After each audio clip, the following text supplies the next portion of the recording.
buy brushes and paint enough to do a name. So he did. So we found him, got it, I went in there, and he hands me this NASCAR license. Now this is the truth. He says, "You're Richie Evans for today." I'm 5'8", long-haired kid, skinny at the time, and I ain't Richie Evans. Don't worry about it. It's good. So it was Richie Evans and lettered the thing. So and then a couple other guys saw me later. "Oh yeah, come over here, go to the late model area." So I did a car for Max Barrier or somebody. I don't know who it was, but they all pay cash. Don't matter. So that was my Daytona experience. Back in the day, I remember early 80s, Bill Nemeth was lettering one of my cars, and he came to my garage, and he had already lettered one car, he lettered my car, and he was going to go letter 2 more cars this week before racing season started. I was wondering how many times that happened to you, and how many cars you might have done in a day. Well, you know, back in the day, you could easily do 2. They weren't hard, because, you know, the earlier ones especially with the small bodies. Yeah, there was nowhere to put There was it. nothing to do. You know, you have numbers, some kind of bar room. Maybe, you know, they always had to have the beer thing. Yeah. Beer. The thing you drink out of. You know. And random tire company. And so, you know, unless it was really crazy, you could do a lot of cars. I mean, shit, you could do a dozen a week if you want to. You could survive. You know, that whole time, when you do that, it's like a work. You don't know what day it is. You know, it's like, where am I? And, you know, if you can survive it, you make a lot of money. So. For instance, how long would it take you to do David Van Horn's car? That's a 10-hour run. Well, there's a lot of talking involved. Lunch, dinner.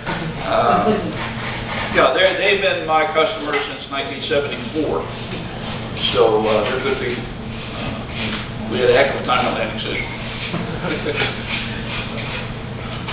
Rick, are you doing full wraps or just individual letters? Just regular, what we call old school vinyl. I used that term the other day. I'm like, it's stupid.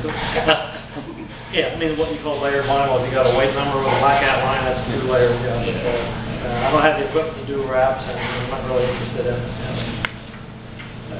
Well, that whole wrap thing, that's a different deal. Yeah.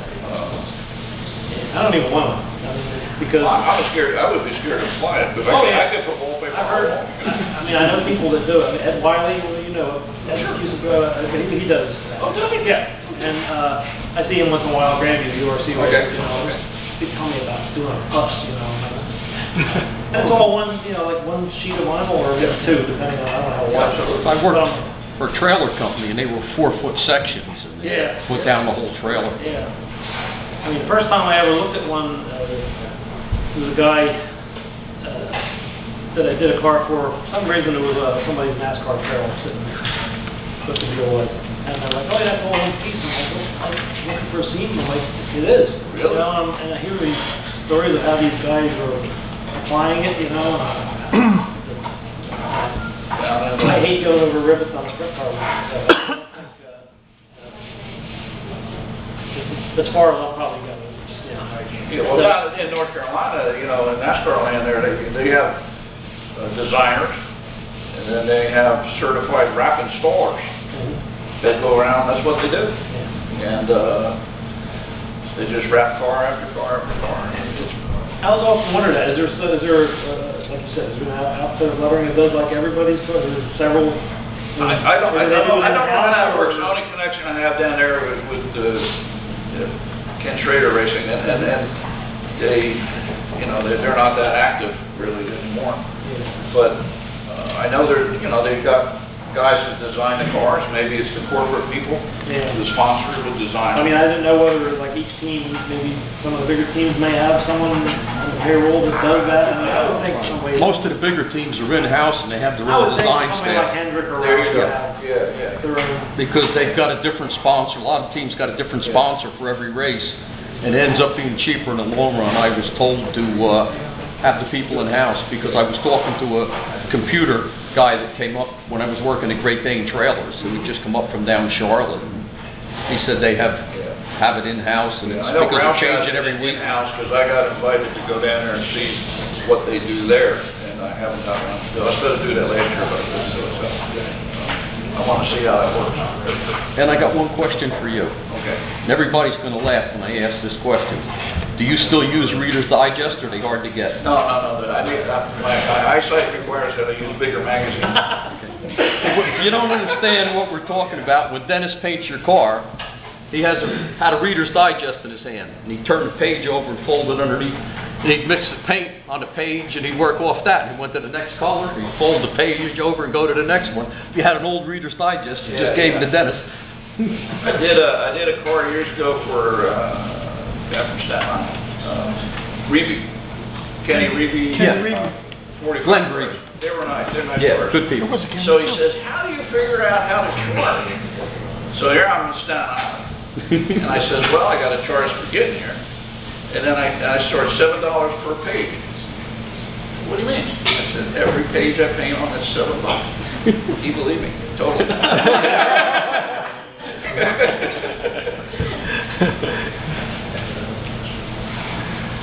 Anybody have any additional questions? Dennis, if I could just, I know in addition, talking about stock cars obviously makes sense, but I know you also enjoy painting other vehicles or some other things come to mind, the older. Well, you know, you get asked to paint anything. No, yeah. You know, Gordon tractors, I swimming pool a couple years ago. Models? In fact, I was going down the road today. Dr. Feelgood's up in Bethel. They have a big, the fiberglass pool. They have it standing up on a trailer with name of the pool, Dr. Feelgood's, and the price. It was only supposed to be on there for one show, but he's left it on for 2 years now. He takes it to the home shows. Not that that's the weirdest thing I've heard, but. right now I'm doing, I'm working for different jewelry stores. Might sound strange. They have these really fancy, expensive lacquered jewelry boxes. Some of them are hinged and some of them are not hinged. They're beautifully done. Some of them are natural wood, some of them are various colors. And I paint monograms on them for rich people in Marshtown. So it was, I didn't want to do it, and then they kept coming and coming and coming and coming, and I was like, this is good. Turn the heat on and the radio in the garage on. I'm happy. Steve, there's one more over One there. more question here? And it's still a little bit about when you were Jade, where had the car, just a little different. When you were you partners with him when you had the stock car? Yeah, most people don't know that. I heard You know, you told me that, we yeah. both have racing backgrounds, so to speak. I think for whatever reason, anybody that let her seems to want to race. Yeah, I don't know why. Now, I don't know. I mean, But I met Jay Aiken when I was in high school, and we both loved racing, and we decided we were going to build a stock car. And so we did, and we both went off to college, and during the semester breaks and stuff, we learned how to weld and do this and do that, and put together a car. The racing season was short because summer vacation was kind of short, but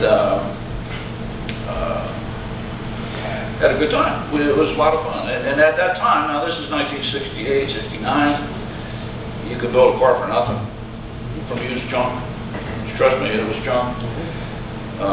One advantage we had that Jay's father was a automotive machinist at Carver's Auto Parts, and so he could build an engine. And we got it to roll straight, and went straight enough to win a couple features. So we had a good time. In fact, the first feature it won was the day I graduated from college. So that was a pretty good day. Do you still have your midget? No, that was one of the stupidest things I've ever done. That had some history to If it. Right? people don't know, Dennis ended up with the car that Mario Andretti won 3 features in a 24-hour period. You have that? That's right. The 3-in-1. I own the 3-in-1 that was the Mateka car. Owned or owned? You still have it? No. It is in South Carolina. I had a guy call me about a month ago or two, and said, I have a car that used to be yours. I said, oh, really? And the guy was from, like, Arizona or something. I said, well, what car is it? Well, I just bought this car from Washington, the state of Washington. He said, it's the old 3-in-1 Andretti car. He says, who'd you buy it from? He named the name. I said, okay. Who did he buy it from? None of these names sound familiar. So I said, buddy, you ain't got that car. And there was silence for a really long time on the phone. He says, really? I said, well, I'm going to put you in touch with the guy that has my car. Okay. So then I had phone calls for like days from this guy, that guy, Joe Fiore from Connecticut called me. He's like the guru of all vintage cars. He says, yeah, he it ain't that car. Then the guy called me back again. He says, well, it's a nice car. I guess I don't care. You know, he's biting his tongue as he says it. But he probably paid the price of looking for it. Yeah, I guess. I don't know. But I sold that car. I bought it in 73. Well, when I was done with stock cars, I had nothing to do on Saturdays. So I needed something to do. I went to Winchester, Indiana, with Bruce Craig and a whole bunch of guys. It was fun.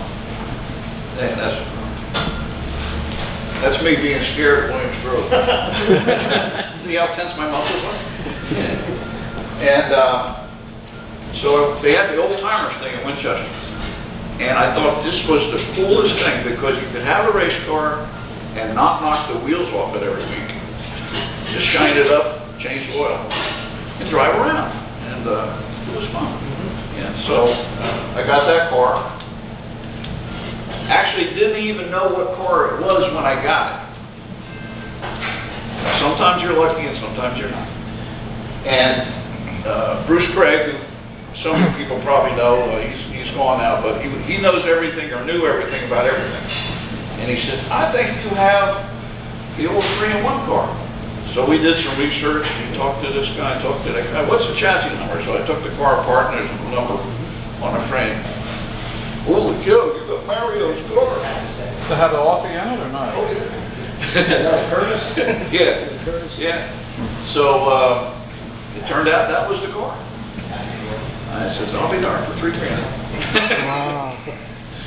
Larry, I think you had one more question. Yeah, one for Rick. I was looking through Rick's book here, and I see it has a 9-speed. And our vice president asked us for a moment for Mr. Case. Is that the Case car? That's actually third generation. That's Sean Case's quarterman. So was Mr. Case involved until he... Yeah, until he died, yeah. I was at his funeral. They were local Pennsylvania. Yeah. Okay. Well, they lived across from Palisades High School. Okay. Until he retired, and they moved to Chalfont. So I just had his funeral last Saturday morning. Good thing. Yeah. Yes, I lettered, I think I lettered all of Bill's midgets, all but one of his sprint cars, and a couple of quarter midgets for Sean, Bill's senior grandson. Good. Let's give Rick and Dennis a big round of applause.